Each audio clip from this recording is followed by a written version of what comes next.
wallet, and when necessary, the cloth of our country, because the world remains a viper's nest. It requires us. As I speak, hostile elements plot to curb our power and slaughter our people in our homeland, in our hemisphere, and halfway around the globe.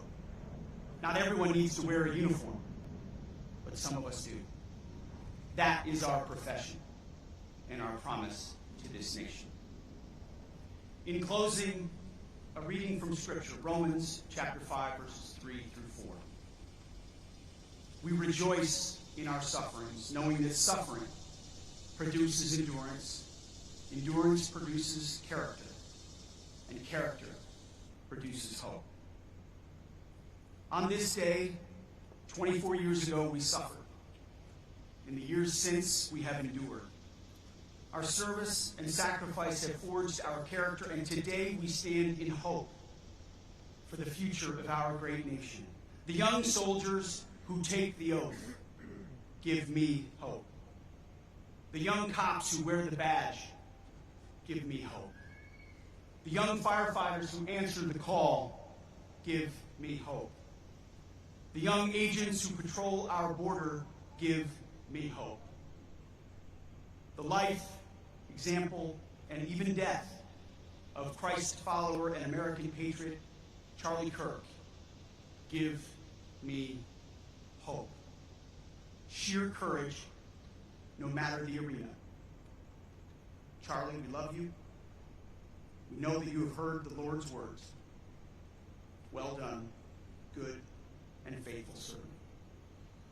Full heart, clear eyes. Like those on 9/11, he will never be forgotten. So I thank God for all of you and all of our fighters from that day to today and beyond. May God bless our warriors as they ruthlessly seek our enemies on behalf of the fellow citizens they love. We owe you and all of those who witnessed 9/11 nothing less. It is now my great honor to introduce to you our Commander-in-Chief, President Donald J. Trump.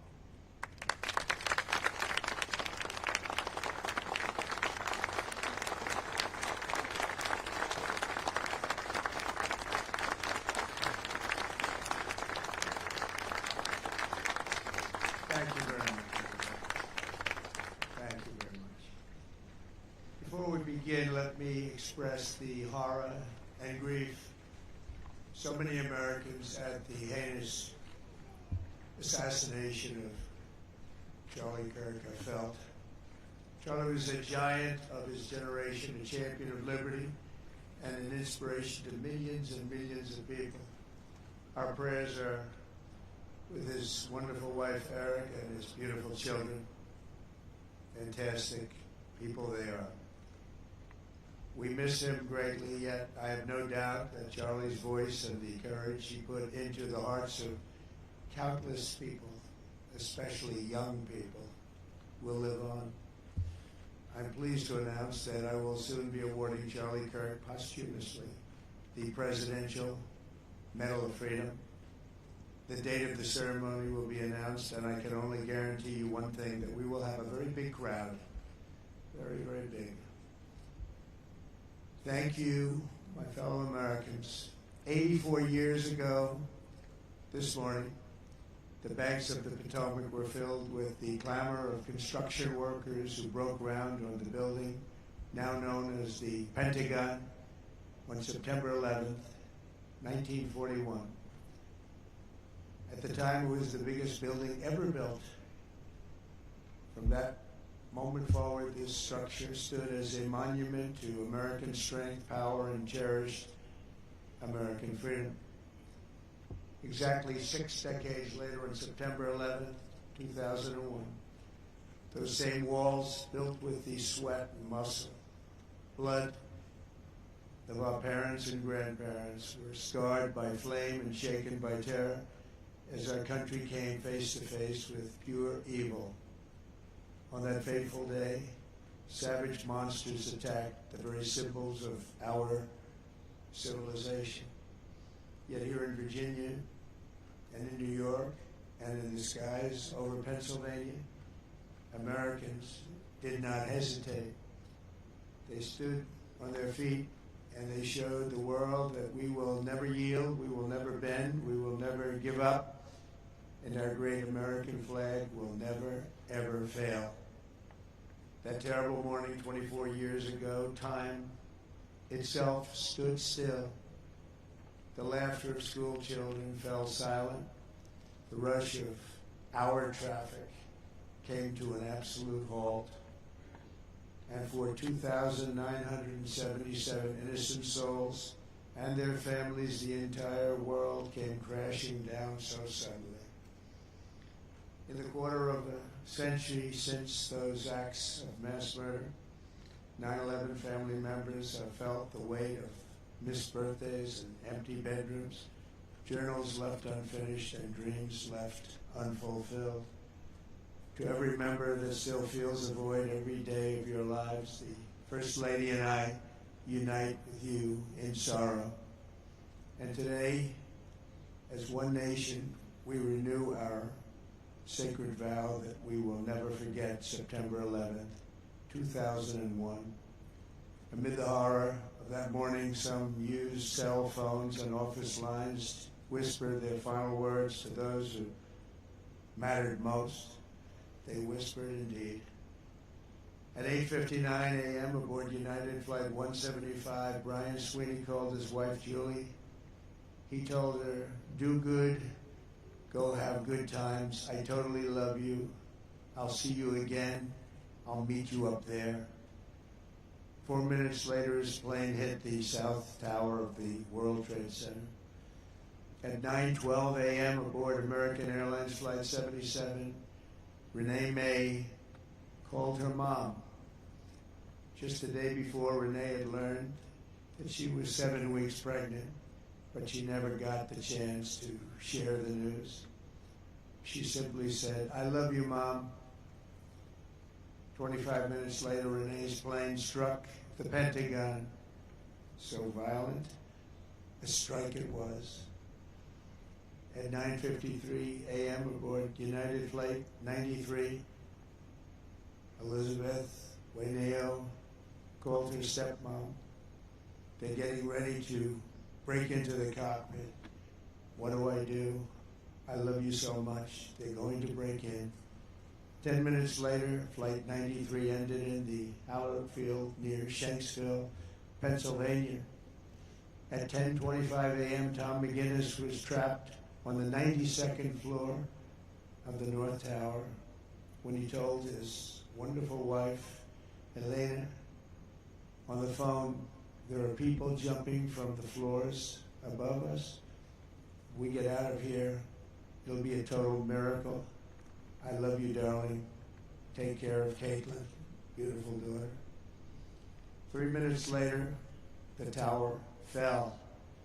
Out of the ash, we witnessed the awesome power of that incredible love. We've seen it rise again. Out of the wreckage, we watched unbelievable courage suddenly take form. And out of the darkness, we saw the timeless truth of American character shine for the world to see. In America, we take blows, but we never buckle. We bleed, but we do not bow. And we defy the fear, endure the flames, and emerge from the crucible of every hardship stronger, prouder, and greater than ever before. Last year, we were a dead country. Now we have the hottest country anywhere in the world. In New York, there were heroes like Chuck Costello, a 46-year-old elevator mechanic, and a member of the Knights of Columbus. He selflessly ran into the World Trade Center to free people trapped in the elevators. His body was not found until the following January, deep under the debris. While going through his belongings, Chuck's widow, Mary, a phenomenal woman, discovered a personal prayer written in his own words, "Help me to light the way for those in the dark And when I enter the darkness, let me not panic, but patiently wait to remember the light. Beautiful words. When the time came, Chuck ran boldly into the darkness of hell on earth, and now he shines in the light of heaven above. We remember him this morning. That day we learned that the American heroic spirit was all around us.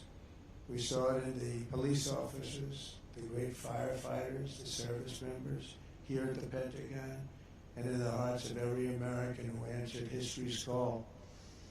One such hero was Army Sergeant First Class Steve Workman, who was on the edge of the impact zone when this incredible Pentagon was hit. He was right there. After leading hundreds of people to escape routes, Steve turned back and plunged into the inferno itself. Pushing through the debris, he came upon a severely burned Navy lieutenant, the only survivor from the Navy Command Center. Only one. The wounded lieutenant looked into Steve's soul and said, "Don't let me die." Steve replied, "I won't. I've got you. Just hang on." He wheeled the lieutenant out of the wreckage on the back of a maintenance cart before getting in the ambulance and taking him to Walter Reed Hospital. That man Steve saved, Lieutenant Kevin Schaefer, went on to join the elite team of CIA operatives who located Osama bin Laden. Steve, you're an American hero. We appreciate it. We appreciate what you've gone through. Please stand. Please stand.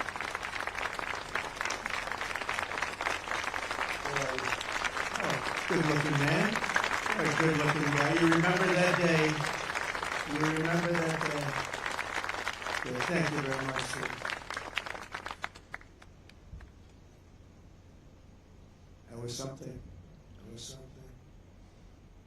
In the years that followed, America's warriors avenged our fallen and sent an unmistakable message to every enemy around the world.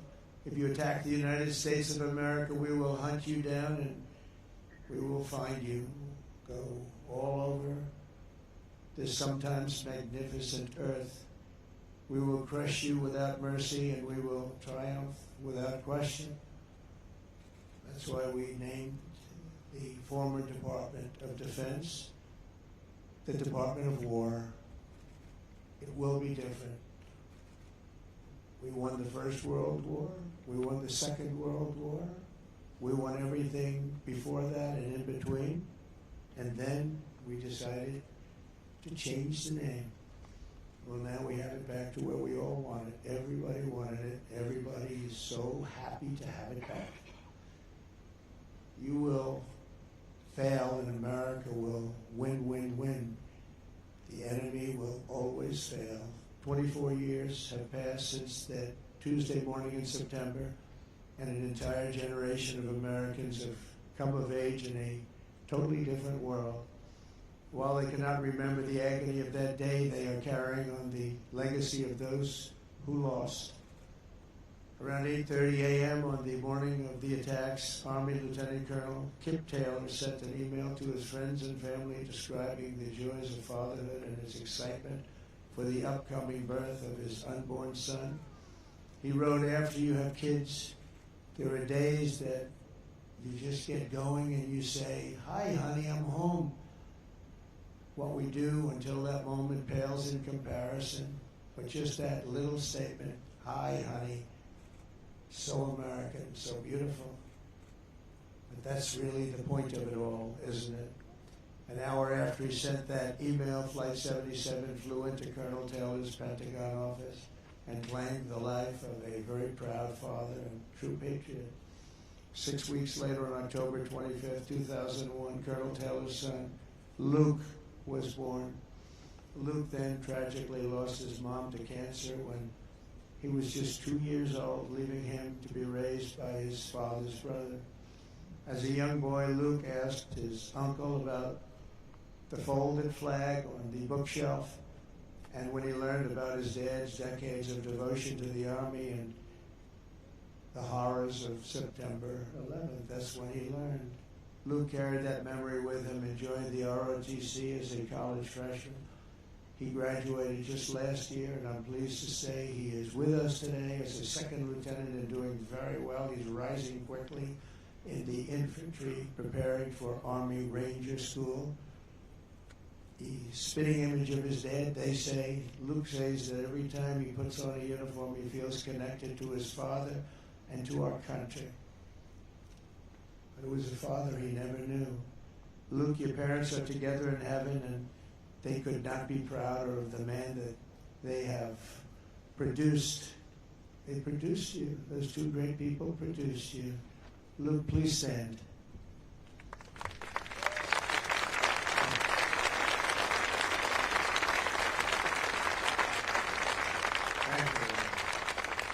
You look good, Luke. You look good. They're looking down on you. They're very proud. This morning we recall the light of America's best and bravest and the love that they showed in their final moments.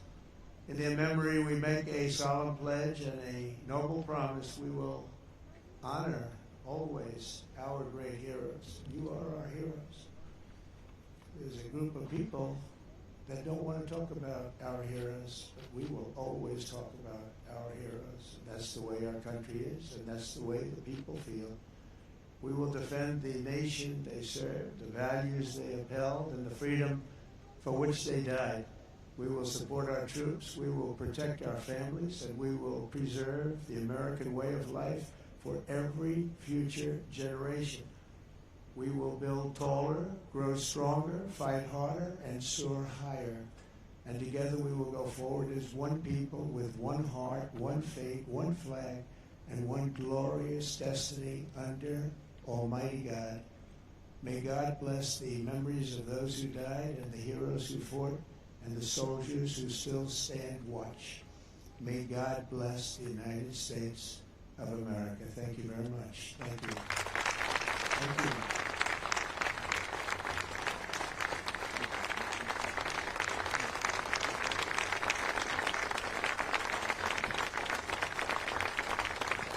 Ladies and gentlemen, please remain standing for the singing of God Bless America, and remain standing for the benediction.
Let us pray.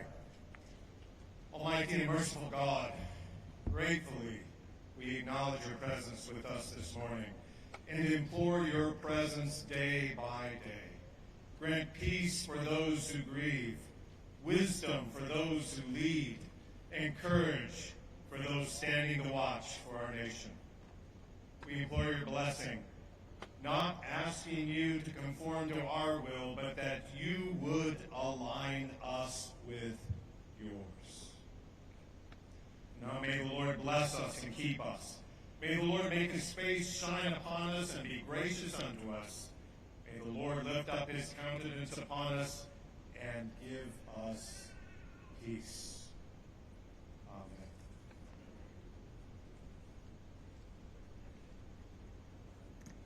Ladies and gentlemen, this concludes today's ceremony. Please remain seated until the departure of the official party. Thank you for joining us this morning. the Pentagon Memorial and the Pentagon Memorial Chapel are open until 12 p.m.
Pentagon, for our press here, if you have a Pentagon credential, you just turn in your badge to us and you can go back into the building as long as you have your feedback. If you do not have your feedback, we have to escort you back out.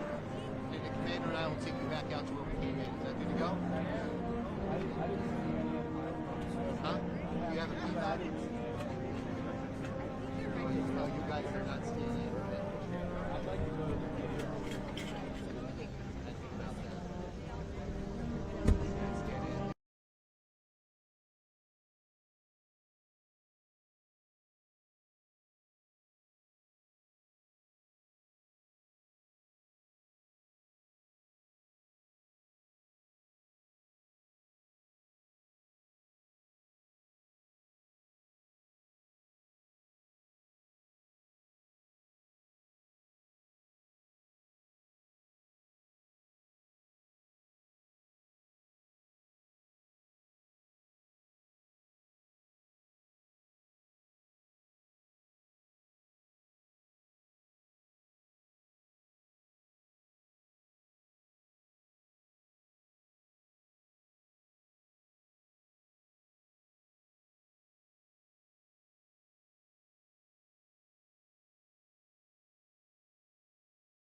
minutes.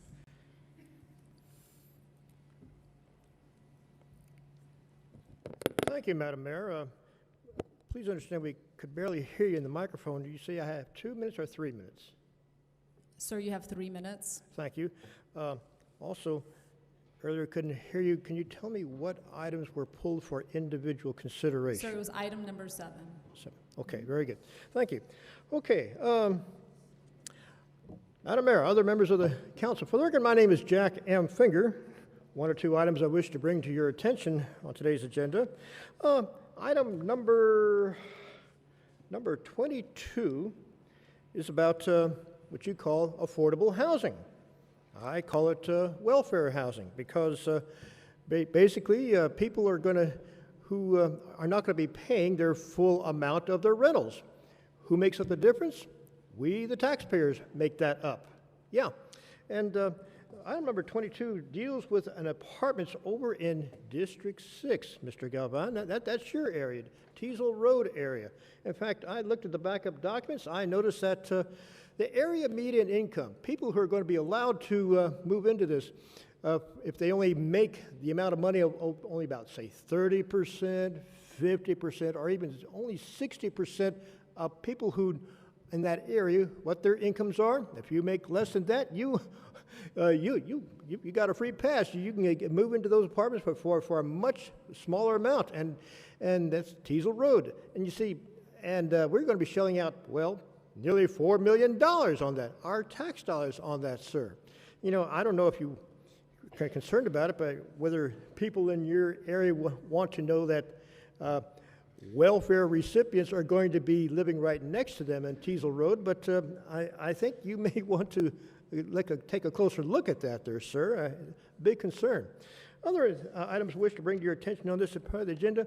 I couldn't help noticing a couple of items regarding the legal settlements. I think it's item number 19 and 20.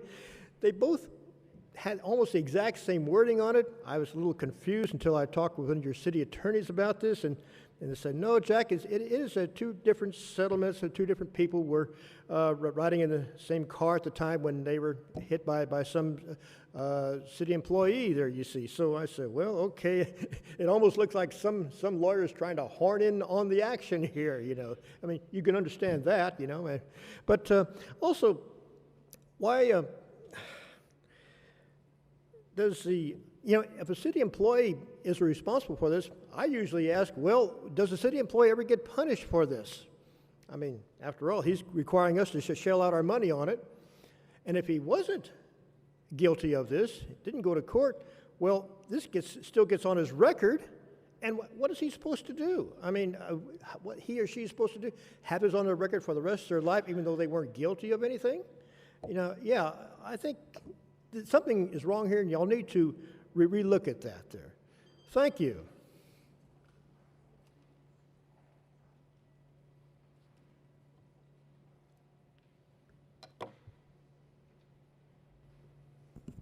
Okay, all individuals signed up have spoken. Is there a motion to approve the consent agenda with exception of item 7 that's been pulled?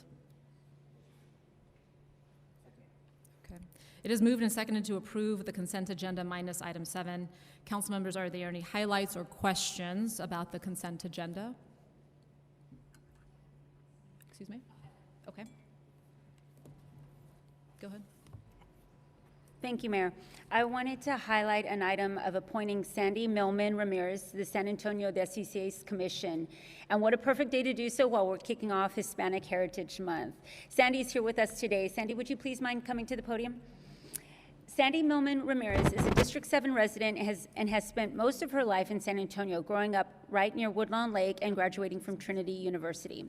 She had a very successful career as a thought leader liaison in the pharmaceutical space, working her way up to a director before recently retiring. She has been recognized for her inclusive, collaborative nature, which I'm sure will translate well to the work on this commission. Since her retirement, Sandy has gotten more involved in the San Antonio community, dedicating her time to volunteer work. She volunteers every week with St. Bridget's Food Pantry and has also volunteered with the Christian Ladies Society, Elf Louise, Christian Ministry Services, and the Trinity University Mentor Program, Habitat for Humanity, and the Kids Can Food Service Project. Sandy's willingness to serve others and her love for San Antonio and its culture make her a wonderful addition to this commission, and I'm so thankful to make this appointment today. Thank you, Sandy, and please welcome Sandy to this commission. Thank you.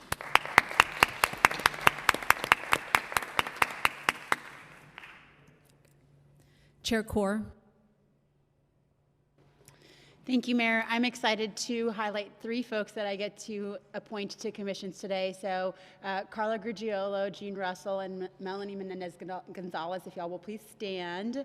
So these 3 fierce women are amazing leaders in our community. Carla Grugiolo is going to be reappointed to the San Antonio Public Library, and I know Councilman Viagran will appreciate that when you start off as an employee of an organization, being a board member, you get to have a different insight. And so she started off as an employee of our library system and now gets to serve on the board and does a great job leading and making sure we're all really engaged there. Jean Russell is the CEO of CAST Schools. I think it's one of the highest performing network of schools in our area, and does so with great partnership with our school districts and truly shows what's possible for personalized learning in different industries for all of our kiddos at the high school level. So I'm excited to appoint her to the early childhood board that oversees pre-K for SA, because her leadership, knowing what kids need to graduate at the 12th grade, is really critical to be able to help support our amazing pre-K for SA program. So I'm excited to see your leadership there. And then Melanie Menendez-Gonzalez is the founder of K Means What. It's a blog in our community. She's a Latina blogger, and she talks to so many amazing leaders. We were actually in the Latina Leadership Institute together. So I'm really excited to appoint her to the mayor's, the Status for Women board, and I know you're going to be an amazing leader on that board. So thank you all so much for your volunteer service on these committees. Thank you, Mayor.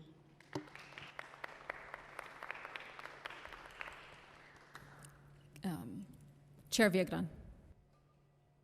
Thank you. I'd like to highlight item 6, closing 4 unimproved paper alleyways in which NHSD, on behalf of Mission Trail Community Association, is requesting to close, vacate, and abandon 4 unimproved paper alleyways, and requesting a 25-year term encroachment permit for multiple existing encroachments within a 10-foot wide paper alley area.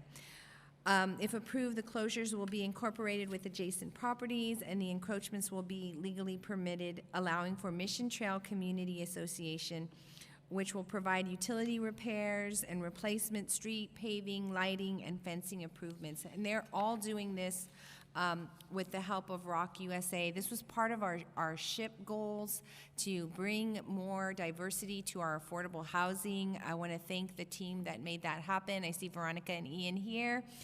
We got creative and we made sure they had this, and now we're taking the next steps as the city, showing our commitment and saying if we have alleyways we're not using and we have a community that's ready to use them and maintain them, we're going to let this happen and move forward. So this project, again, Rock USA, which works out of the Northeast and has come to Texas to come and help with this, is going to support the Mission Trails Community Association by helping them manage the community operations and long-term financial stability.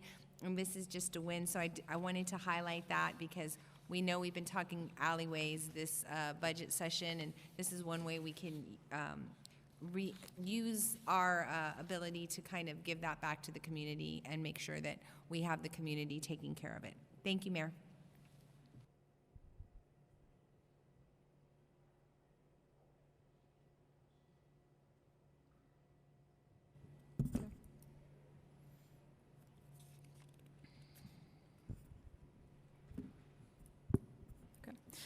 There being no further discussion, there's a motion and a second to approve the consent agenda except item 7 that's been pulled for individual consideration. Please vote.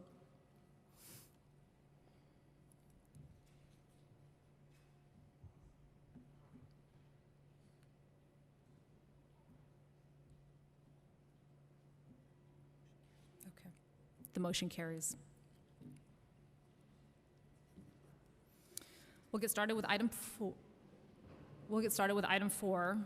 The time is now 9:31 a.m. and the combined public hearing for the public and tax rate is now open. Madam Clerk, please read the caption.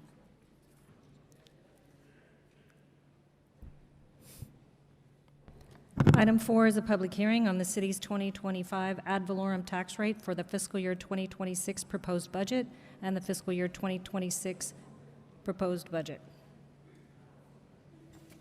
Okay. The Office of Management and Budget has a presentation.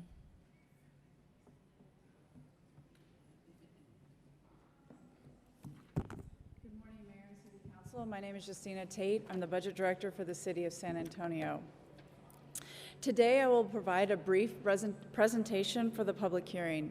So the purpose of today's public hearing is to gain feedback from the public on the proposed city's property tax rate as well as the proposed budget.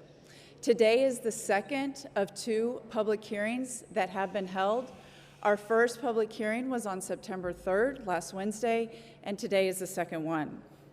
These public hearings are in addition to 11 town halls that were held across the city, and that was inclusive of a youth town hall that was held as well. Our total proposed budget for fiscal year 2026 is $4 billion. This is made up of 3 major components. The first being our restricted funds at about $1.2 billion. Second, our capital budget at $1.1 billion, and the general fund at almost $1.7 billion. And the general fund provides funds for the city's basic services to include public safety, parks, infrastructure, libraries, and code enforcement, to name a few. So I do want to mention that included in the fiscal year 2026 proposed budget, there is no property tax rate increase. The tax rate remains at 54.159 cents per $100 of evaluation. This is the 33rd consecutive year without a property tax increase. We received our certified roll for property tax in July of this year. And based on that certified roll, we are seeing that our base values are decreasing by about 0.9%, and our new values are growing about 1.76%. As a reminder, the budget does include almost $152 million of property tax relief. This includes exemptions for homesteads, over age 65, disabled persons, as well as child care providers. And this also includes the tax freeze, a tax freeze for over age 65. Now, I wanted to highlight that we do have several fee and rate adjustments that are included in the proposed budget and have been presented as part of the budget presentations over the past several weeks. In accordance with the new state law regarding food establishment fees, I wanted to highlight the changes that are proposed to the fees and were included in the Health Department's budget presentation. On December 1st, food establishment fees will be assessed based on gross volume of sales rather than the number of employees. These fees are being recommended to partially recover the cost of providing food safety and inspection services to the community. Finally, I wanted to highlight the next steps in our budget process. So this concludes our public hearings for the budget process. We have 2 more budget work sessions next week prior to the recommended proposed budget adoption on September 18th, next Thursday. That concludes my presentation. Thank you so much. Thank you for the presentation. We have several members from the public that have signed up to speak. I'll call the individuals up. You each have 3 minutes to speak. All individuals, we'll have 3 minutes. Groups of 3 or more will have a total of 9 minutes. The first individual is Audra Atzker, followed by Allison Homgrauser.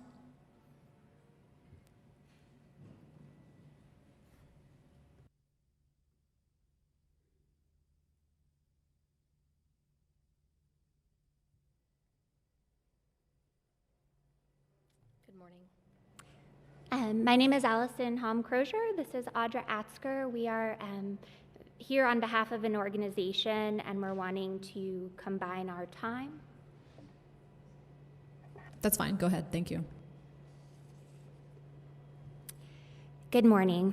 My name is Allison Holm-Crozier, and I'm the Grants and Impact Manager at the Rape Crisis Center.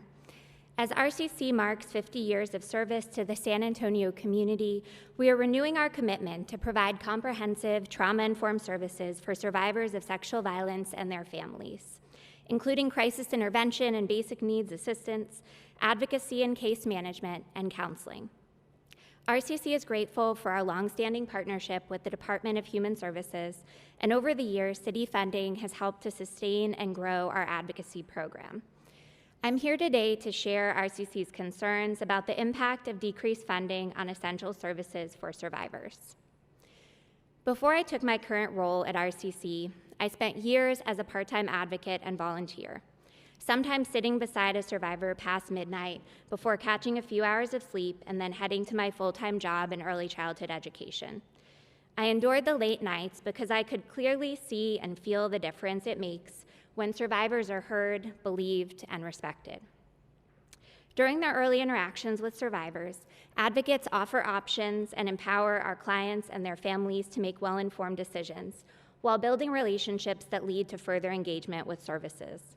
Under state law, sexual assault survivors have the right to have an advocate present for medical and criminal justice system events, and only organizations designated by the Office of Attorney General as sexual assault programs are permitted to provide these accompaniment services. In addition to 24/7 crisis response, advocates provide ongoing safety planning and case management, encouraging survivors to leverage their strengths, mobilize resources, and pursue their self-identified goals for recovery and well-being. In the past year, a shift in Bexar County's forensic nursing program, combined with improved coordination with SAPD, led to an increase in requests for forensic exam and law enforcement interview accompaniment. Through a mobile forensic nursing and advocacy partnership, survivors can now receive emergency care at the hospital of their choice, and advocates travel to meet them, visiting ERs in all 10 city council districts. The Rape Crisis Center has stepped up to meet the growing demand for services, and as a result, our agency has exceeded the performance target established in our current DHS contract. With the goal of reaching 400 survivors per year, the advocacy program served 441 clients in FY24. Within the first 10 months of FY25, advocates have already helped 653 survivors navigate the medical and criminal justice systems and access resources in our community. When delegate agencies were notified in March that the consolidated funding process would be delayed, RCC expected that the 8-month contract extension would provide much-needed stability at a time when we are facing reductions in federal and state funding. Instead, we learned in August that our contract amount for FY26 had been cut in half, reflecting an overall decrease in funding allocated for domestic violence prevention and intervention. This funding cut would result in the loss of part-time advocacy positions that are crucial to providing an immediate response for every survivor and ensuring coverage for overnight accompaniment requests and overlapping cases. The Rape Crisis Center recognizes that city leaders are making difficult decisions to address the budget shortfall, but advocacy for sexual assault survivors continues to be an urgent community need. RCC respectfully requests that our FY26 funding be restored to the amount that our agency received in FY25. This would allow our advocacy team to fulfill the statutory role of responding to all accompaniment requests while providing the flexible, longer-term support that helps survivors and their families regain stability and work toward healing. Thank you.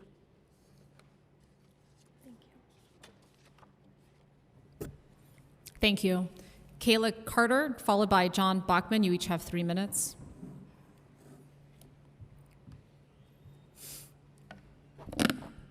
Good morning, Mayor and council members. My name is Kayla Carter, and I am the founder and CEO of For Her, a local nonprofit dedicated to supporting survivors as well as Rape Crisis Center, survivors of domestic violence, and we also advance mental health and wellness, promoting economic empowerment and strengthening public health through direct services.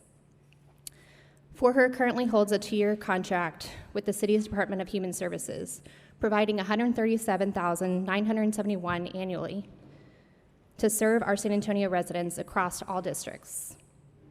We are a critical part of the DHS ecosystem, receiving referrals from places like Rape Crisis Center, Family Violence Prevention Services, and Center for Healthcare Services.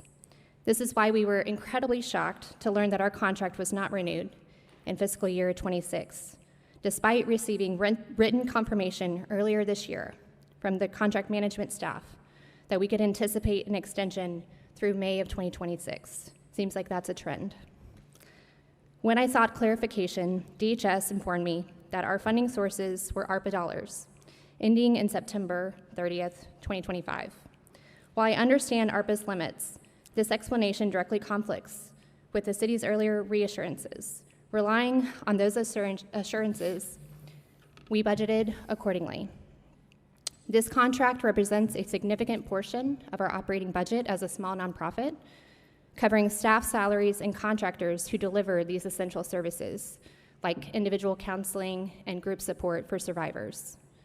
We've been told that there will be a competitive RFP process that will open later this year, with renewed contracts beginning in June of 2026. That would be ideal if we could also meet the gap, and the city would honor its prior commitment to extend our contract through May. Without it, we are facing a $92,000 deficit and funding gap from October through May, a gap that we were told would not exist. Like any business, we rely on accurate information for our contracts to make sound financial decisions. These communications from the city gave us every reason to believe that our contract would be extended.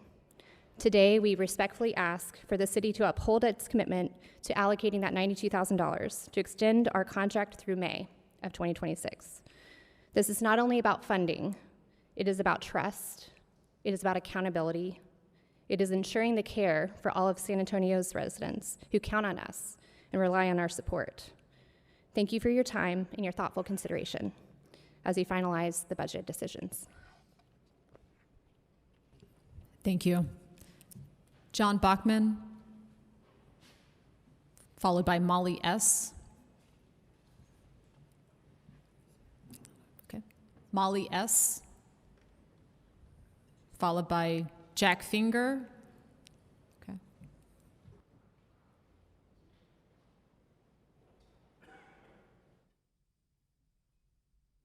Thelma Gonzalez, you'll be next.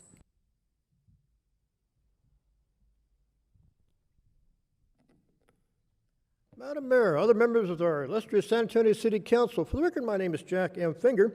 Last time I presented on this subject, I had so little time, didn't have, all I could do is flit a few things on the audiovisual, and you didn't really get a chance to see it. So I made, this time around, I've made about 13 packets of this presentation, one for each of you, and one for the city manager, and the city attorney there. So I'll hand these to the city manager right now. I want to offer I'm trying to offer you some unique ways where you can cut your budget deficit. Yes, our tax dollars at work, and kind of a little startling at times, but this is where you are spending our tax dollars on. It's the Esperanza Peace and Justice Center. They had a recent presentation about sex work. Yeah, pro-prostitution thing. Flip that over, Mr. Audiovisual Man, and you'll see another explanation about more of what they are doing over there. Yeah. Now, Mr. Audiovisual Man, this shows everybody exactly how much the Esperanza is getting from us. Yeah, the Esperanza Peace and Justice Center, $391,844 from this past year's budget here. Yeah, and they're not the only ones in that list that are doing these kinds of things, but I think flip that over, that might have some more information. Yeah, this is what we are spending on the whole arts department, $13 million. You may want to find ways to cut all that, especially when they are doing things like this, as you have just now seen. And another department you may wish to cut entirely is something called the Diversity, Equity, and Inclusion. Here's my question. Is this department really needed when the top city elected official is the person white, male, heterosexual, or is the person Hispanic, female, homosexual? Now, if it's a letter B, well, by golly, why would we on earth need a diversity, equity, inclusion department when the whole city has become very open-minded on these things? Yeah, I think just maybe, oh, and before I leave, we also talked about the tax rate. Now, you saw the figures whereby the average property tax owner, our levies have gone up 2 or 3%, but instead of our tax rate going down a commensurate amount, 2 or 3%, you've let it remain the same. You really should make up for the last several years of tax increases. The average person trying to keep up with that, a 10% reduction would be an honest step in the right direction. Yeah, thank you. Thelma Gonzalez, followed by Yvette Ramirez.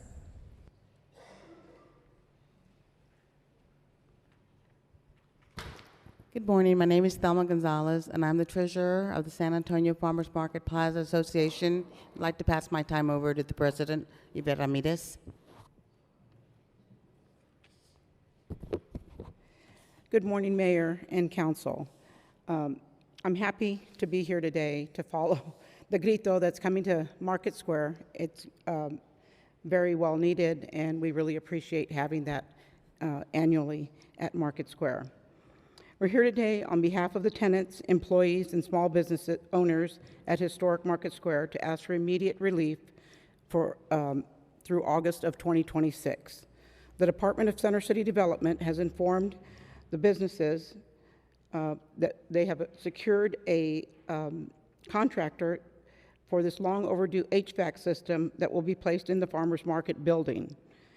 While we appreciate and fully support these critical upgrades to this project, it forces 48 small businesses and over 100 of their employees to vacate the space for over 5 months.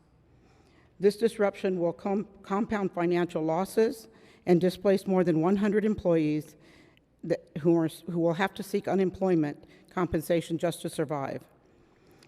Last night I took the time to calculate just my business alone, how much I've contributed to the enterprise fund, as well as the sales tax directly to the city of San Antonio. In the past 5 years, my store alone, it's a small business, contributed $64,000 plus in rent, $48,000 in sales tax, totaling about $112,000. Now, if you multiply that by the 48 businesses that are currently there, and mine's one of the smaller ones, we've contributed over $3 million in sales tax, $2.3 million in rent, and more than $5.3 million directly generated from this one building alone. We matter. Our businesses matter. Our employees matter. Market Square matters to us.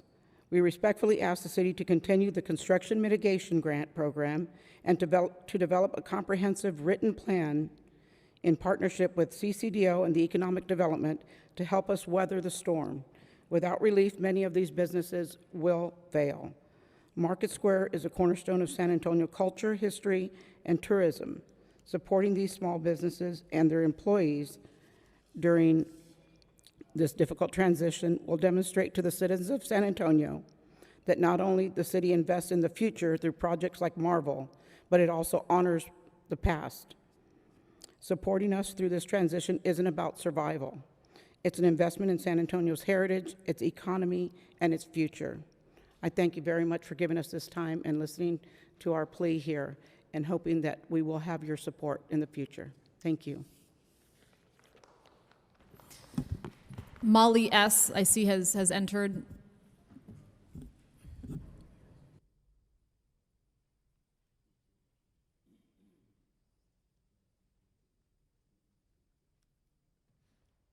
So I actually prepared something for the other one for the animal abandonment, but I thought I lost my opportunity for the budget. But I think everyone here actually knows how I feel about the budget. And I know Councilwoman Castillo, you know very well how I feel about the budget. Y'all severely need to, how many more minutes do I have? Oh, it doesn't show. Y'all really need to think about the unhoused community because, like I said, over and over and over and over and over and over again, people are dying left and right in the streets. I don't know if y'all really understand or care about that issue, considering that Gavito and White and some others, I forgot who, from the last council signed Eric Walsh's request to sweep people on a more readily basis. That's just causing more travesty and tragedy among the unhoused community. So, and I don't think y'all are really thinking enough about the unhoused community. So, especially since I did see that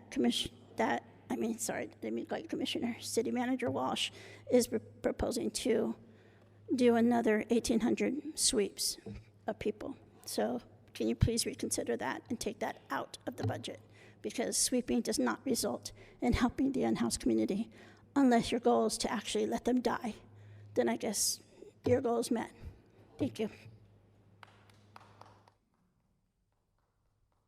Councilman White. Thanks, Mayor. I just wanted to comment that I am very pleased that we're not raising the tax rate on the citizens of San Antonio. I also want to commend my colleagues that joined with me last term to maximize the property tax homestead exemption.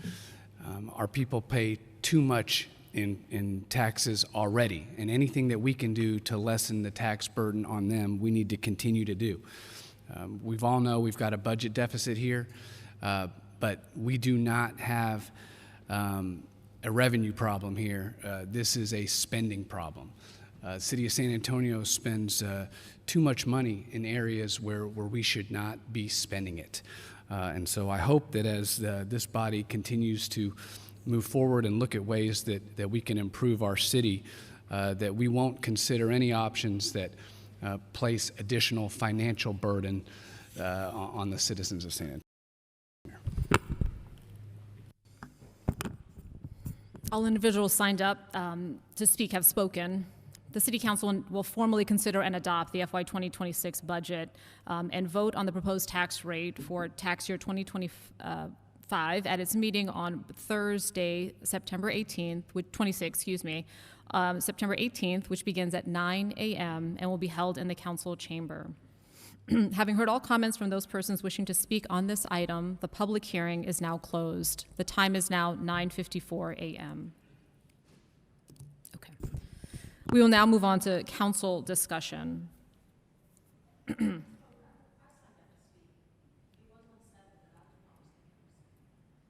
What? Sorry?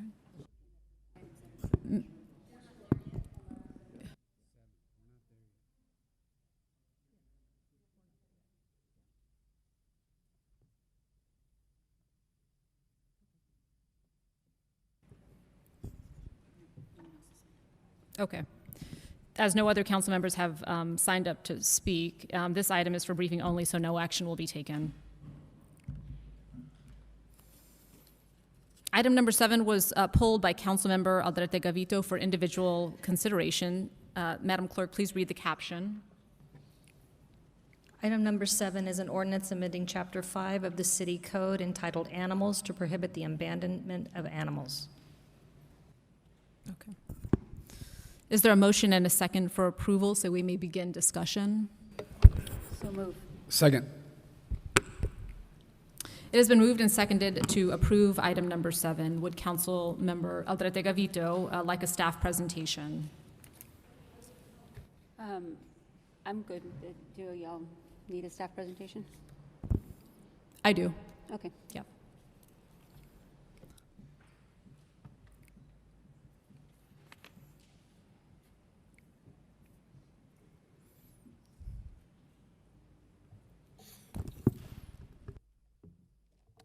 Good morning, Mayor and Council. I'm John Gary, the Director for Animal Care Services. And we did put together a brief presentation that we'll go over. And I just want to start off first by kind of giving a background of how we got to where we are today. The CCR was submitted by Council District 7 on March 11, 2024.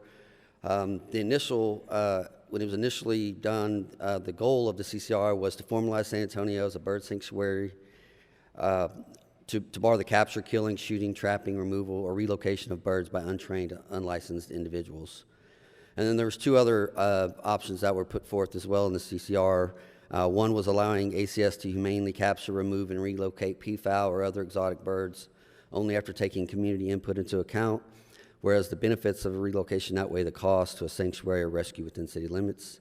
And the second one was creating an ordinance to only allow licensed permitted handlers to remove and relocate peafowl or other exotic birds.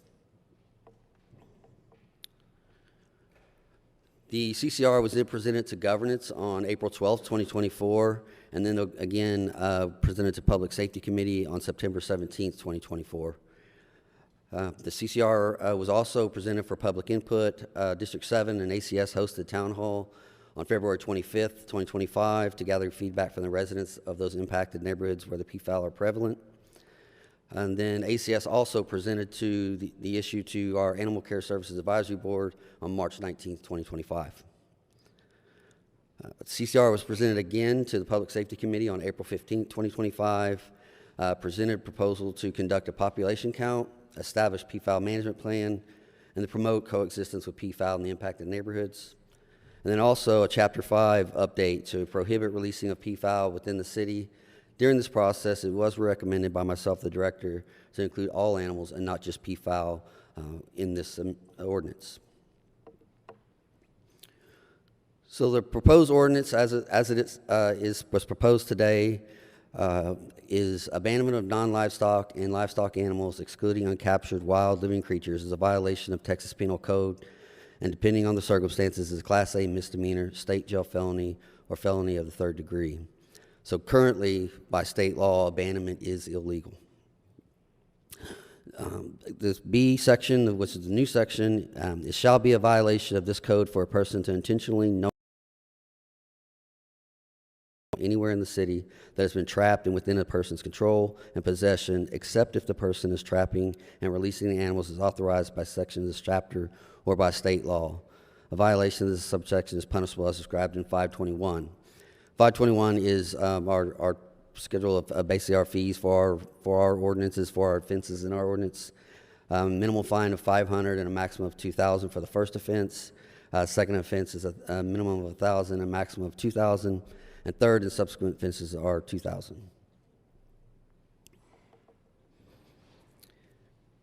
Again, currently in the Texas Penal Code 42.092, it prohibits someone from unreasonably abandoning an animal in their custody. That is a Class A misdemeanor in state statute. And then the proposed ordinance in City Code in our Chapter 5, it's going to add a new abandonment section to Chapter 5 of the City Code, which would be a Class C misdemeanor. Our staff recommendation is to approve the ordinances for you today. With the approval of this ordinance, we will continue to communicate with our community to educate them and to ensure they understand the laws around animal abandonment. So we do recommend that the ordinance be approved. Thank you, Mr. Gary. We have several members of the public that have signed up to speak on this item. Mr. John Bachman is not here. Okay. Ms. Kirsten Nickel. Ma'am, you have 3 minutes, and she'll be followed by Molly S. Thank you. I need to pull up my notes for a moment. Thank y'all very much for hearing me today. First, I want to thank Mr. Charlie Kirk. I know that many of us didn't agree with all his words, but he did remind us that we all have a voice. As far as the Chapter 5 amendment, my concerns are, if I catch a hummingbird that's hit my window, I rehab it, I release it, I could be fined. If the old lady down the end of the street finally feeds that poor, starving little dog, she can be fined. We're not worrying about the man that's releasing his boy dog to get some. The lady abandoning the family dog because her kids went off to college. It will impact my neighborhood, 1 block outside the city limits because of the way it's written, because within the city limits you will be fined. But if you come out to Leon Springs and you dump them out there, it's no big deal. So my elderly neighbors are going to be taking in y'all's animals. It's a poorly written amendment. I don't know why it's being rushed. Thank you, Mayor, for slowing this down. It doesn't need to be rushed. We already have laws on the books through the state that follow this. We don't need to rush this. We need to slow it down. You need to hear the voices of us, the rescuers that are out there that could possibly be fined by this. If I spay a dog that's been having litter after litter and I release her back out there because I want to stop the cycle, you're going to fine me. So please listen to our voices. And at this point, I don't feel they're being listened to. Prove me wrong.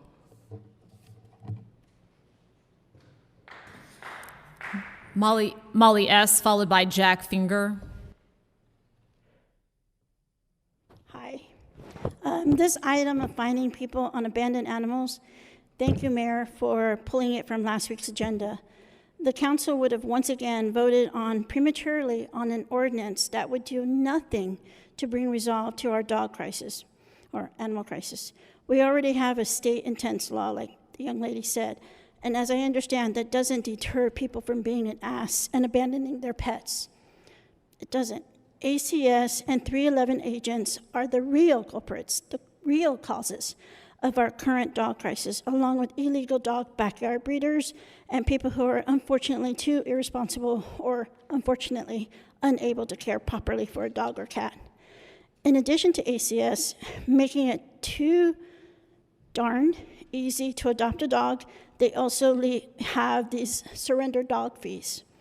311 agents have they've always been telling people to just release the dog back into the wild. It's true. That video that No Kill Shelter has put out on TikTok, it's true. 311 agents have always told people that is the reason why we have the crisis, because we're being advised by city staff to just release the animal back in the wild, and if they're not able to wait for the dog catcher. The No Kill Shelter group is not the only group who may be fined, punished for trying to be good Samaritans. There are hundreds of autonomous dog and cat advocates who help and serve animals. How do you think I learned to be the Passionate House's human advocate? All these animal advocates are going to be fined on accident because they do things that ACS often lacks the time, ability, and willingness to do. Attempting to serve hundreds of stray dogs and cats colonies all over the city and county, serving their immediate needs of starvation, thirst, and other medical needs. Please vote no to this amendment to punishing to some people, because what may look like abandonment is really the animal advocates are serving life-sustaining food and water and medical. Not to mention evicted renters. That's where I come in. Evicted renters. I've spoke with hundreds of them on the Right to Counsel line at TRLA. They often get denied assistance from ACS because they don't have this required ACS surrendering fee. If they don't have money for rent, how are they going to have money to pay this fee when they have to surrender their fur baby? This ACS fee needs to cease for these people attempting to do the right thing. And putting an ad on Craigslist can often result in subjecting one's pet to become dog bait. That is what happens. So please work, I'm almost done, please work more with these experts like the No Kill Shelter and other animal advocates experts before prematurely voting on this ordinance that will punish the wrong people. You may submit the rest of your comments to the record if you'd like. Jack Finger, followed by Kelly Walls.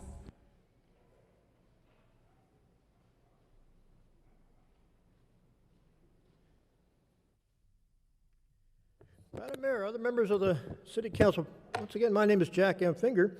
A few aspects I wish to bring to your attention about this ordinance. First of all, Madam Mayor, I think you actually had a good idea in recommending that there be a postponement on this one because, well, and I know one of the persons who objected to you was maybe a legitimate objection was Mr. Mark White. I think you said you'd been working on this for a year and a half and so forth. I say, yeah, I hear you, Mr. White, but you got to remember, over half the council is brand new, and it would have helped if they could have had a few weeks, maybe a month or two, maybe a B session or two to be briefed on this, so they could look at all the holes in this, perhaps, and get apprised of everything before they make a big decision here. So yeah. some things, holes I'm looking at is, well, I looked at the backup documents. 90% of the backup documents talks about the peafowl, the bird, the breed of bird there, which is fine if you want to not abandon them, but you got to remember they're birds and they can fly and they may abandon themselves. I mean, how do you herd in birds? Similarly, how do you herd in, say, cats? You ever heard the expression trying to herd cats? Now, they easily could cross any border, unlike dogs, you know. So, yeah, big question mark there. And also the person who came up with this idea, the backup documents, like I say, 90% of it deals with the peafowl. Only the last 10% says something about all animals. It's like some committeeman must have said, hey, before we vote, make our big decision on this to recommend it, why don't we make it for all animals? Huh? And they say, yeah, let's do that, all animals. Okay. Does that extend to, say, roaches or bugs or flies, ants? I mean, if somebody wanted to get picky about this, they could ask you about those very items there. And, yeah.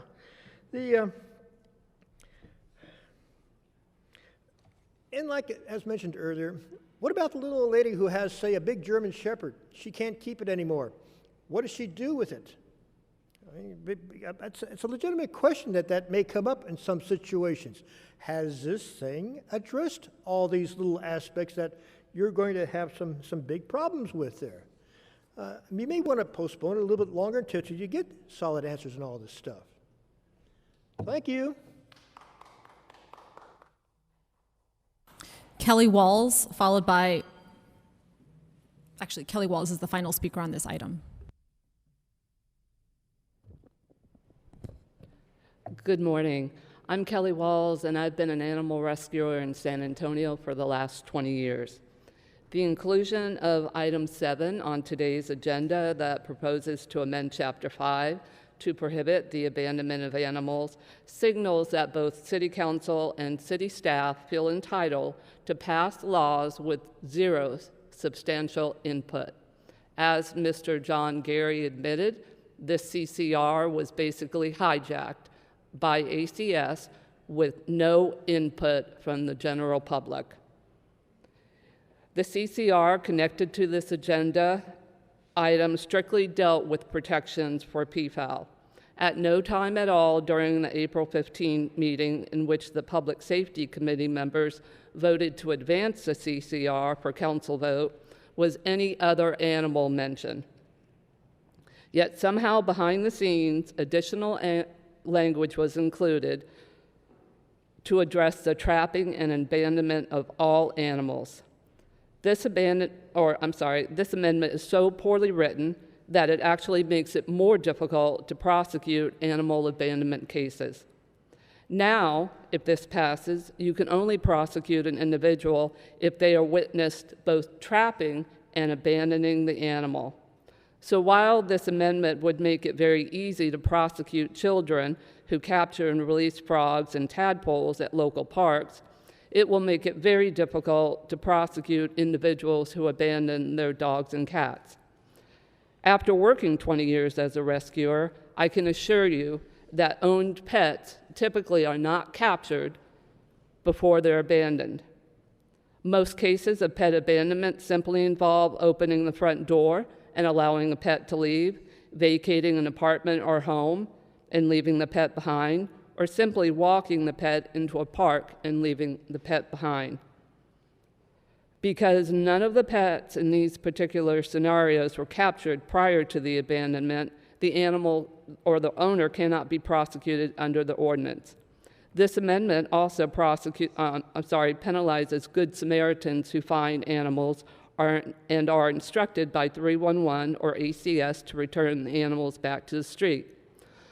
While Jeff Coyle and ACS may tell you that it does not occur, 311 open records request for the audios regarding calls for animal pickup prove that they're lying to you.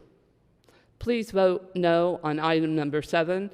Bring it back, allow public discussion, And then let's have a discussion on what really causes animal abandonment, including ACS's failure to address calls for assistance from Good Samaritans and pet owners who are desperate to find placement for animals they no longer can care for. Thank you. Ma'am, you can submit your comments for the record if you'd like. Okay. We have several council members that have signed up to speak. Chair Aldrete Gavito. Thank you. I pulled this item because there has been a lot of discussion, and I want to use this opportunity to get clarification. But first off, I do want to thank No Kill SA. I want to thank animal advocates. Kelly, I know that you're wonderful. Thank you for making sure that the city is held accountable and making sure that our furry friends also have a voice at the table. John, thank you for giving the background on how this came to be. This is a needed change that came out of collaboration with Animal Care Services and the community. I do want to note that my office will still continue to work with our neighborhoods specifically about PFAL. This ordinance won't change that.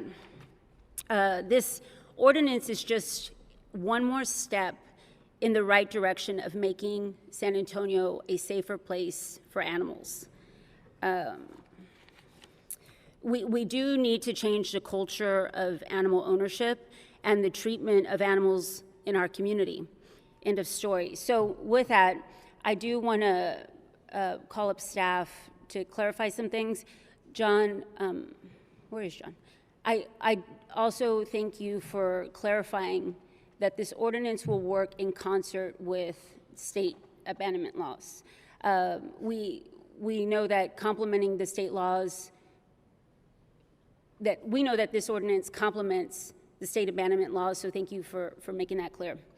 So I want to address a lot of the questions and concerns raised here and online over the past week. So there have been concerns raised about Section B of the proposed ordinance where it says trapped. Andy, can you or someone from the legal team define what trapped means in the city code?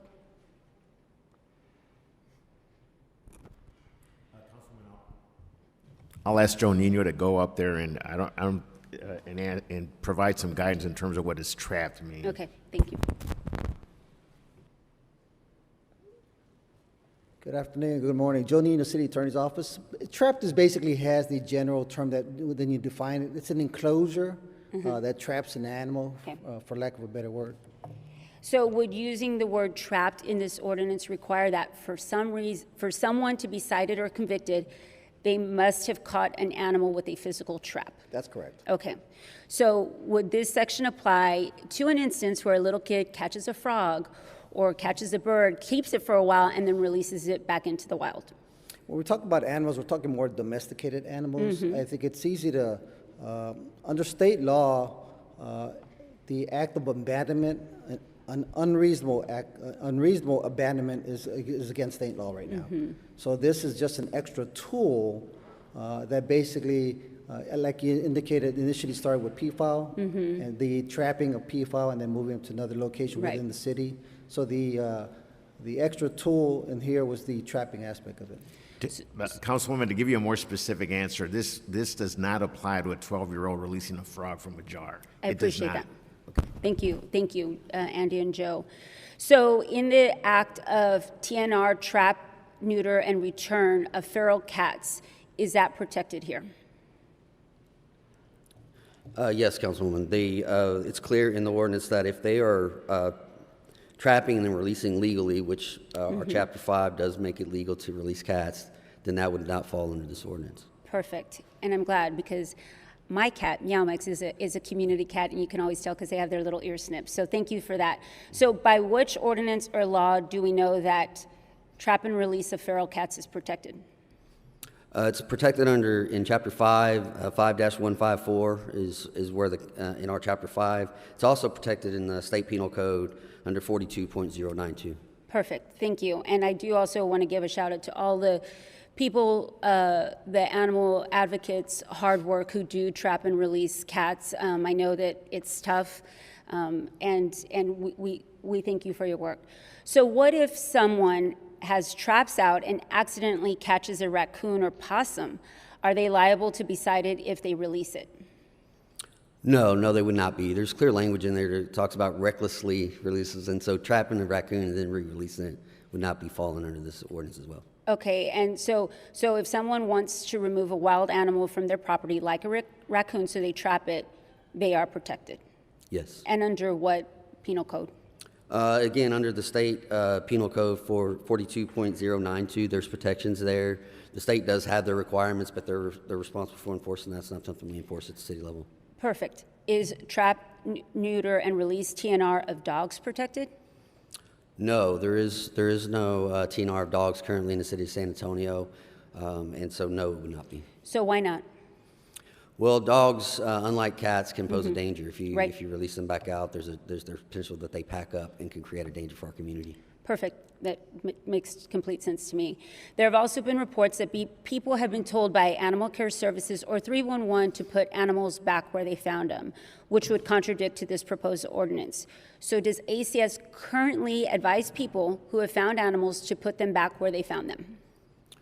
What we do is we recommend that residents, if they're not able to keep and care for the pet, to don't take it in. That's what we recommend, and then call it in to us so that we can get it on our call volume. Okay, thanks. Jeff, this question might be for you. Does 311 currently advise people who have found animals to put them back where they found them? No, what John said is exactly correct. Okay. When people call having seen a stray, we ask them to file a stray report that ACS then uses that data to be able to go do sweeps at a later date. In the past, people have called having taken possession of a stray, and that's what's led to some of the confusion. They say, what do I do with this animal? So the primary message from the 311 callers is that unless you can hold and care for that animal, you should not take possession of a loose or stray animal. Rather, you should file a report and let ACS use the data as part of their sweeps process. Got it. Thank you. Thank you all for that clarification, because yes, we do need to make sure that Animal Care Services and 311 are in lockstep with how they are advising residents on this. Andy, briefly, what is the difference between a Class A misdemeanor and a Class C misdemeanor? Once again, Councilwoman, I'll call on Joe, who's our prosecution expert on that. Councilman, the Class A misdemeanor is up to 1 year in jail and up to a $4,000 fine. Class Cs are just fine-only offenses. Okay, thank you, Joe. So what is the benefit of adding this ordinance and making abandonment a Class C misdemeanor as opposed just to sticking with state law? You know, this is just another tool to add. Remember, ACS investigators have the discretion whether they're going to file a case or not. So depending on the circumstances and facts, determines on what the liability is. Like I indicated, under state law, the act of unreasonably abandoning an animal is already a state violation. And adding the word trapping to this is just kind of focuses it on trapped animals and makes those the Class Cs. It's just another tool. Okay, so briefly, because I know I'm coming up on time, can you walk us through whether or not this will make it easier for ACS and the judicial system to hold folks accountable for animal abandonment? Well, what it does is it allows us to do what the CCR was put in place to do. It allows us to hold people accountable. Example, how the CCR kind of came into play was residents were trapping and then taking PFAS and releasing them to other parts of the city. And so what this additional piece does is allow us to enforce that and prohibit people from doing that. Okay. If I could add to that, Councilwoman, it also allows that prosecution of the ordinance would fall under our city's prosecution team versus the DA. Perfect. Thank you, Andy. Thank you. So what resources, and again briefly, because I'm coming short on time, what resource, or I'm not sure if we're stopping the clock for their answers, what resources and support does ACS offer people who are considering surrendering their animals? Well, obviously the goal is to not take in the animal at the shelter, and so what we do, we try to provide things, spay, neuter, collar, leashes, microchip, food, any kind of type of resources that they may need to try to keep the pet in the home, and then we give them advice on how they can rehome the pet themselves. Perfect. So thank you all for answering my question. If and when this ordinance goes into effect, I would ask that we do public outreach and education to let people know their options if they find a stray or injured animal and their best course of action. This should include information about what to do with both domesticated animals and wild animals. As I've mentioned before, the issue of animal dumping in our city is out of hand and it is already illegal. We have seen deaths in our community. We have to make this right. It should never be okay to dump a dog. This is complementing the laws that already exist. This ordinance change is a no-brainer, and I ask my colleagues for support on this item. Thank you. Chair Viagran. Thank you. And I will be supporting this item today, and I do thank all the animal activists who came up and spoke, and I understand clearly your frustration and wanting to make sure that those of you who are rescuing and those of you who are not able to take care are not getting in trouble for this. And it is my commitment to you all to work with Director Gary on making sure that we are not, when we do this, we know who we're looking for. And it is the people that come to the South Side and my district, go by the river and just drop a box of puppies there, and that has happened. So that is where my concern is and why I'll be supporting this today.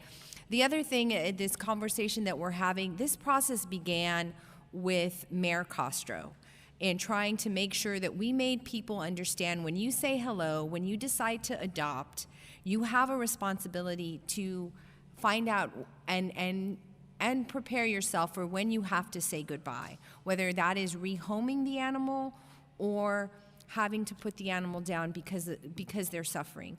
So this is so think about how long ago Mayor Castro was here, and they started with those little advertisements where all the council members were holding their pets or a rescue and taking pictures and encouraging you to spay and neuter. So now we're here, and we need to get the message out that when you say hello to a dog, and if you are in your neighborhood and you want to say hi and maybe throw them a milk bone, versus, hey, come on in, I think I want to house you for a while, puppy. We need to tell them what the rules are as we do this, and let everybody know what sort of state we are in when it comes to our animals and where our animal care services is, where our rescues are, because they are at the limit too. We hit a pandemic, everybody thought it was a good idea to get a pet, and now they're sitting there thinking, how do I rehome this pet? And it is going to take time. There are not people out there just looking for your dog to come in, especially if they're not trained. So we need to have an education. We need our owners to take responsibility. But right now, I think this is a good first step. I hear your concerns. My office is willing to work if you see that that there are bad patterns where rescues are getting there, but I feel confident in working with you that you have put the information out there so that we can help if this does become a problem. I think we do need to make sure that 311 and ACS is clear in terms of what you're going to do, what you can and can't do. I gave them some food. I put out a thing of water. Oh, I have them in my yard and they're staying with me for 3 days. Now I need them gone because they don't get along with my other dogs. So I think we need to have that conversation as we do the public input on what we can and can't do and how we move that forward. And I encourage everybody out there who loves dogs or who wants to foster to get plugged in with one of these rescues, because we need to do more, and we need to make sure that we understand the responsibility it is to be a pet owner. As a pet owner of 2, and when I let walk into my house, and that's when I knew she's mine, there's no sending her back, you do need to be prepared for all of that as you come in. And I appreciate how ACS and rescues have helped me along the way to make sure that they're taken care of and they get their shots and with the behavior and the behavior concerns we have. So thank you for this. I look forward to supporting it. I know I know there was some confusion with the CCR process, but this has been a long time coming regarding what we're doing with our pets and how we get our kill rates lower. Thank you. Councilman White. Thanks, Mayor. I just want to begin by thanking Councilwoman Aldrete Gavito for the really amazing work on this. And Councilwoman Villagran brings up a great point. I didn't even know the history that this started with Mayor Castro. And then, of course, in our last term, the councilwoman initiated this through the CCR process, and I was pleased that Mayor Nurnberg and the governance committee moved it along, and then it went to the public safety committee where Councilwoman Kaur and I, as well as Councilwoman Aldrete Gavito, we heard this I think at least a couple of times. There was engagement with ACS, there was engagement with other members of the community, and we arrive at a place where we have a proposed new ordinance that I think is going to go some ways to deterring the bad behavior that we've seen in our community for a long time. Abandoning animals is just simply wrong. I think it's cruel to animals, and I also think in many cases it poses a public safety risk to our citizens that you know we've all seen, and so. This to me is really good work by the council. I'm pleased that we've arrived here today, and I look forward to supporting the new ordinance. Thanks, Mayor. Councilwoman Castillo. Thank you, Mayor. Year after year, what we continue to hear from San Antonio residents through the budget survey is the need for increased animal care service support. And what I continue to hear from District 5 residents is the need for stronger accountability in terms of irresponsible pet ownership and in terms of actions of abandoning animals. District 5 receives several thousand calls regarding animal care needs throughout the district. And what that means and what District 5 residents are asking for is for more sweeps and, most importantly, accountability. Too many San Antonio residents continue to be concerned with their public safety when walking the streets throughout San Antonio. San Antonio residents have lost their limbs and their lives because of this issue. And this is an issue that we should continue to discuss with urgency and importance, because this is something that is overall impacting folks no matter what part of the city you're in. It's a public safety concern. So I'm extremely grateful for the leadership of Councilwoman Aldrete Gavito, whether it's working alongside Dr. Kaur and I to establish a West Side Spay and Neuter clinic or increasing fines for aggressive animals. This is something that's reflective of what San Antonio residents are demanding. But with that, I'm extremely grateful for the leadership of John Gary and, of course, the legal team for refining the language to ensure that it's enforceable and there's that accountability piece. I'm grateful for Brad on the ACS team, right? Because each council member, before it gets put on the agenda, we all each get briefings and a one-pager, right? So there's no surprises when we get up here. There's opportunity to learn and understand what the issues may be, ask those tough questions, and potentially refine the ordinance. So I'm grateful for Brad for having that conversation to talk about, you know, how this will impact our community. Now, one of the concerns that I did hear from District 5 residents, and I did hear, or a concern I heard from a resident, but I heard in a response that it would not apply. But can you clarify, for example, if Ms. Garcia on Torreon Street is taking out her trash and her dog runs out of the yard, would this ordinance on abandonment impact Ms. Garcia's dog running out of her yard? No, I mean, the ordinance it would impact would be free roaming, right? The dogs are in loose, but, you know, we're going to work with those residents, and that would not fall under this ordinance. Thank you. Thank you for that clarification, because that's the concern that I heard. I'm glad, and I walked them through Section B of the ordinance, which says it intentionally, knowingly, or recklessly abandon or release of any animal anywhere in the city that has been trapped and within a person's control and possession. So glad that it's explicit within the language that it wouldn't apply to individuals whose dogs just run out of the gate. That's an issue as well, but it wouldn't apply to this ordinance is my point. Again, right, no matter where you live, no matter your income, abandoning animals is an act of cruelty and irresponsibility. An abandoned animal can become dangerous to our community due to neglect, injury, and fear. And I'll be supporting this today because District 5 and San Antonio residents expect urgency on this issue. Again, too many lives lost, and too many folks losing limbs, and too many folks fearing walking their neighborhood. And they expect that we take every opportunity to make changes and increase accountability in terms of animal care service. Thank you. Thank you, Mayor. Any other council members like to speak on this? Councilwoman Kaur.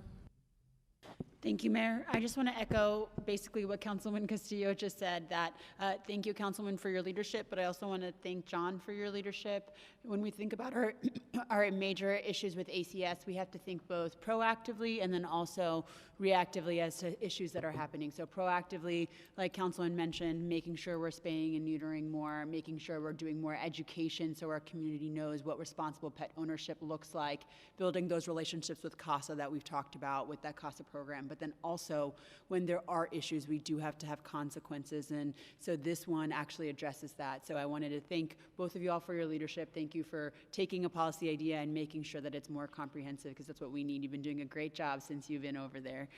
Thank you so much, Mayor. Chair Galvan. Thank you, Mayor, and thank you to my council colleagues for pulling the item, having this conversation today. I know it's been a big topic, of course, over the last week, but also amongst residents in my district and throughout the city about what this really means, right? And so I'm grateful to have the questions answered a bit more today by Director John Gary, talk a bit more about what this could mean, what this could impact, could have, and will have, right? I share a lot of the sentiments and statements made by Councilmember Castillo. Of course, when working in her office, I handled those calls, I took those in, heard from the residents, and saw it physically, right? When we would go out and talk to residents, we would see a loose dog. We would have to be prepared to make sure that we were also not endangering ourselves doing this work. And we knew what it took, right? The same thing is true in District 6, just across Commerce, just across Old Highway 90, just across 34th Street. We share a lot of these same issues with loose and dangerous dogs in our streets. And our residents are asking for change. They're asking for and demanding that we really do something serious on this. And it has to be a carrot and stick model, right? It has to be accountability, but also processes to make sure that there are actual pathways to not only education on this piece, but also to spay and neuter services, but also to expanded services for shelter space, and all these different pieces that have to come together to make sure that we are being responsible for our pets, not only individuals, but as a community too. And so I also want to thank ACS for the proactive work y'all did. You know, I think, well, the CCR did focus on PFAL, right? Understanding that that language can be applied further on, updating and standardizing that language throughout our city codes is a crucial work and important proactive work to do too. And so I want to thank you all, ACS, as well as the City Attorney's Office, for seeing where those pieces can overlap and can expand. I do share a little bit about the process piece, just because looking at the presentation, I didn't see that this went to the ACS Advisory Board, and I'm not too sure if in the public safety meeting, if there was more conversation about this expanding. That being said, understanding that the work is urgent, understanding that the work is proactive work, I get why it has to come to A session really quickly. But I think, you know, in the future, whether it's this department or other departments, making sure that we continue to have that kind of role, the public input is important to me, and I think important to this body too, to continue to hear what these changes will look like, especially on hot topics, important topics like this. But again, I want to thank you for the proactive work, and I appreciate, again, looking at it from a view of saying, how can we just standardize this across the board and address an issue that's already been identified by community, by this council, by committees. So just to share my support again for this work, and of course, continuing to look at our budget as well as other opportunities to continue funding this work in the spay and neuter space, in the shelter space, as well as the education space. I think a lot about when we changed the rules from the last CCR about more fines for aggressive and dangerous dogs.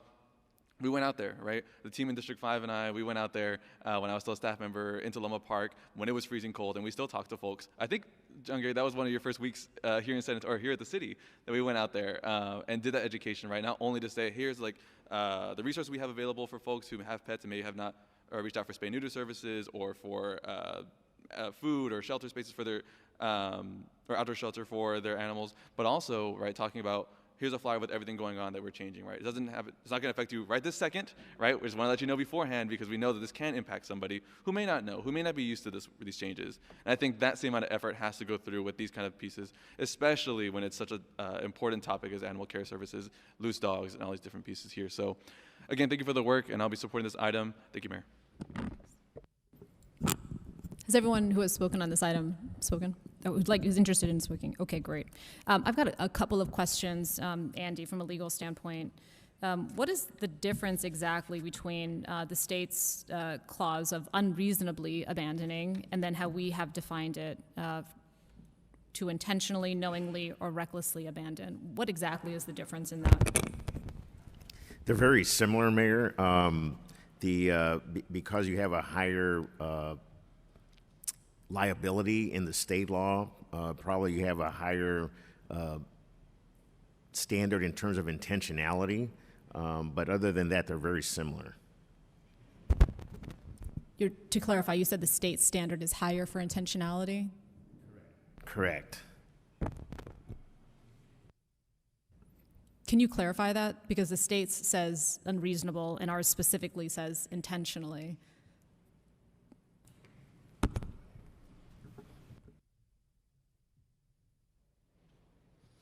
Under state law, they use the word unreasonable because I think it's one of those, they want to focus on the actual release of the animal itself. If the animal was basically released to a animal shelter, for example, no issue. However, if you release that animal in the woods, for example, without any food and care, then that's what makes it unreasonable. So I think that's how state law is created their state statute. I mean, just for clarity's sake and implementation then, would there be value in implementation for making that verbiage the same? We can do that as well. Okay.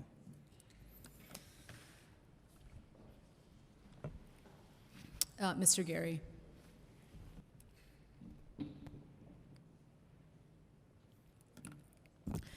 Thank you for the presentation. Thank you for briefing me, the pre-brief on this as well. During that discussion, you stated that this ordinance change would have, quote, minimal impact. Why do you assess that? Well, the reason why we're stating minimal impact is because abandonment is challenging to enforce, and so we receive probably around 400 or so complaints a year, and very few are we actually able to file charges because it's very difficult to catch someone in the act of doing it. So that's why we say minimums, because the cases are few. Okay.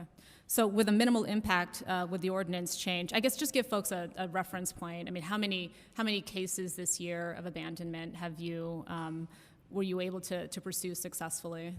We had about a half dozen over the last year. A half dozen, okay.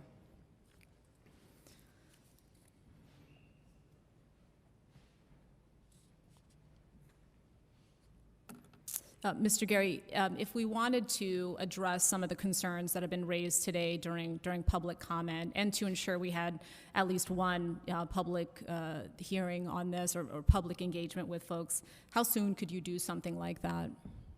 I can make myself available. It's very important to me to be available to our residents and answer their questions. So. Okay. I appreciate that, because I was, in reading about this and hearing about some of the pushback, I was concerned that some of the folks that I would think would be natural allies of our work to address this issue, which I can empathize. I mean, when my mom tells me she's got to walk around the duck pond with a stick, I don't like that, right? And she does that because of, she's scared of the dogs that may be walking around that are unleashed or what have you. Not that they're necessarily abandoned, but I can empathize with my colleagues that also see this as a public safety issue and hear it from their community. I do think it's important, though, given the change here and how, again, the original CCR, again, I commend Councilwoman Alderte Gavito for trying to address this, and specifically the peacock and peafowl issue. Understand your intent that there may be broader applications. I think, though, in looking at the expansion, I think as has been raised in public comment and by some of my colleagues, additional clarity on implementation would be helpful, at the very least, making sure that there's clarity on the difference in the state legal language as well as our own definition. My concern as well, when we think about frankly, the kinds of people that end up abandoning their animals, Oftentimes, as we heard yesterday evening, it's folks that can't afford to take care of their animals. And, regardless of the, it's no judgment on them, I think I'm also just cognizant of the fact that as we enter into a very difficult fiscal and economic environment, more people on fixed income may be faced with, unfortunately, having to make a decision about whether they continue to take care of their animal. So can you speak to the impact you think it'll have when we look again at folks that are likely to do this on fixed income, abandoning their animal, the likelihood of the deterrent effect of the penalization, and given their, frankly, lack of ability to pay? Well, I think the people that are doing this are irresponsible, and we're holding those people accountable. What I would encourage is if we have residents who are going through something that's requiring them to not be able to or have the ability to care for their pet, reach out to us. I'm just going to tell you, I've been in shelters all over this country and visit with directors all over the country, and there's no community doing what San Antonio is doing as far as what's available to our residents for resources. So I would encourage any resident that's finding problems or trouble with any type of care that they need to reach out to us, and we can probably help them get what they need to be able to keep their pet in their home. That's our number one priority, keeping pets and people together. And so I would encourage them to reach out to us so we can help them. As we are finalizing our budget, can you speak to whether the the requested budget that you've submitted, if folks did call to ACS, right, and they did want to hand over their animal to ACS because they can no longer take care of it, and they are now familiar with the new penalizations as a result of this proposed change, do we have the capacity to take those additional animals? No, not really. We stay at capacity. Well, our first goal is when the resident contacts us that needs to surrender their pet is to get down to the reason why. If it's medical or the pet poses a danger to them or the community, we're going to prioritize that one. If it's something that they may need resources to be able to keep their pet, then we're going to work on giving them the resources that they need. And if they truly just no longer can keep their pet, we're going to work with them to give them advice and try to help them rehome the pet on their own prior to coming to us. And that's going to always be our priority. Keeping animals out of the shelter has got to be a huge priority for us. But at the end of the day, we're going to be here to support our residents. And if they truly need to get their pet into the shelter, we will work with them to find a way to do that. Okay. Thank you for that very helpful explanation.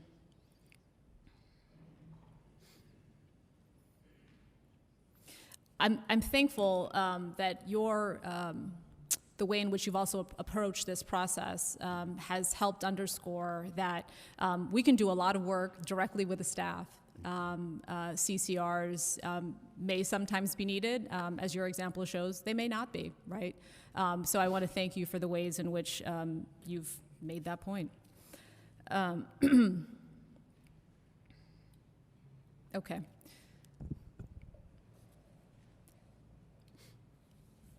Would you like to add anything else? No, that's... Okay, thank you, Mr. Gary. Okay. Councilwoman, I echo our colleagues' appreciation for your leadership on this issue, as well as I hear the urgency from community members. I do think it's important, in light of what we've heard today, and in light of even some of the questions from this dais, that we work to clarify those things very quickly. I think this is very close. If I may, this is what I recommend. I recommend that we ask legal to ensure that the language at the state level and at the city level is the same, so there's no confusion there. I would also ask that ACS develop a very detailed communications plan on what these things would mean, because I think some of the instances that were raised here and raised by No Kill San Antonio are very concerning, and we just don't need that misinformation or disinformation out there. Councilwoman, I would also think it's important, and frankly, have it in D7. I think a public opportunity for folks to weigh in on this, I think, is important and will only make it stronger.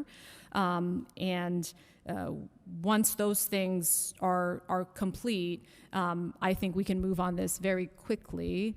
So what I propose is those actions happening between now and the next available A session, which would be October 2nd. And if those things are able to happen by then we could put it on consent agenda. May I ask if you have any feedback on that?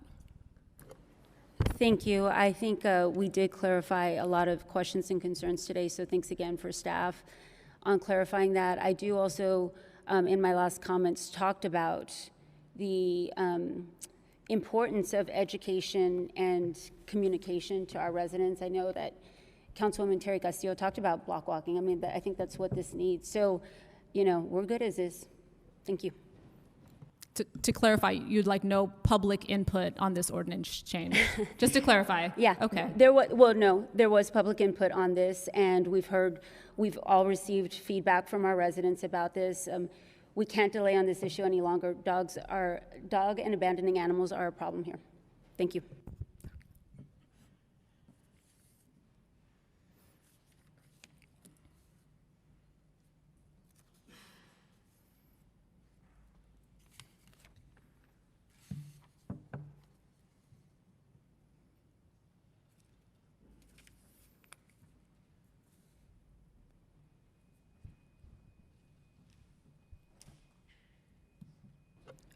Are we ready to vote? Not yet. Oh, okay. Yeah, thank you.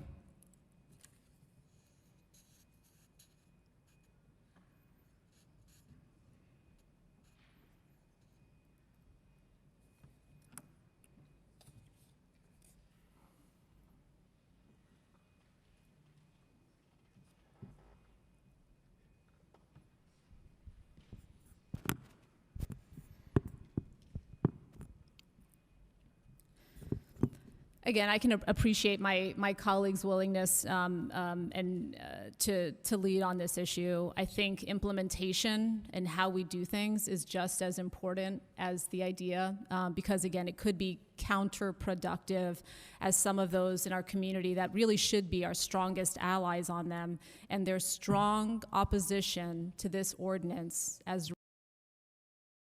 some of the, frankly, lack of clarity that it sounds like would not take very long, but would in fact make this more easily enforceable and more easily understandable by the public, on top of their not having been, this did not go through the ordinance change, the expansion did not go through committee, and there was not a public engagement specifically on the expansion, okay?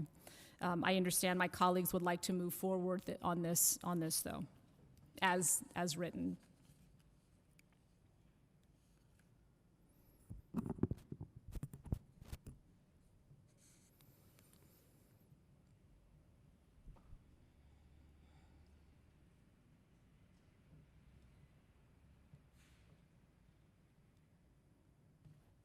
There being no further discussion, there's a motion and second for approval of item number 7. Please vote.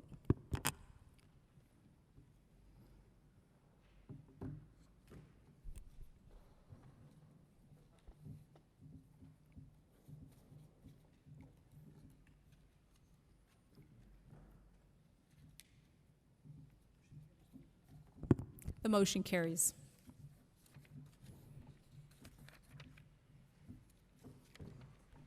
The next item is the city manager's report. Eric, do you have a report today? Yes, ma'am. One item I wanted to share with the council. I'm proud to share with the council that Andy Segovia, our city attorney, will be honored next weekend on September 20th as by the San Antonio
Hi, how's it going? I'm with News 4. I was actually going to something else. And,